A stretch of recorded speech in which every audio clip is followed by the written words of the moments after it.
Mərhəmətli və rəhimli Allahın adıyla. Biz Adəmoğullarını hörmətli etdik. Onları quruda və dənizdə daşıdıq. Onlara pak ruzilərdən verdik və onları yaratdıqlarımızın çoxundan xeyli üstün elədik. Quran-ı Kərim İsra surəsi 70-ci ayə. Heyvanlar yaşamaq uğrunda, insanlar söz dəyərləri uğrunda savaşırlar. İnsan sadəcə yaşaya bilmək üçün mübarizə aparacaq qədər ucuz varlıq deyil. İnsan və heyvanlar arasında aparılan müqayisə insan varlığının mahiyyətini anlamaq baxımından mühüm fəlsəfi əhəmiyyət daşıyır.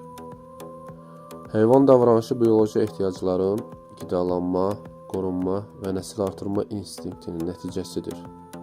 Lakin insan bu instinktləri aşaraq yaşam fəaliyyətini mənəvi, sosial və ideoloji dəyərlər müstəvisinə daşıyır. Nəticə etibarilə insanın mahiyyəti onun yaşama formasında deyil, yaşamaq səbəbində ifadə olunur. Heyvanın məqsədi bioloji varlığını qorumaqdırsa, insanın məqsədi mənəvi varlığını təsdiqləməkdir. Bu isə göstərir ki, insanın ali missiyası sadəcə həyatını davam etdirmək deyil, həyatı dəyərlərlə mənalandırmaqdır. Beləliklə, insanın mübarizəsi fiziki varlığından daha üstün məna daşıyır. Daniel Abdullah.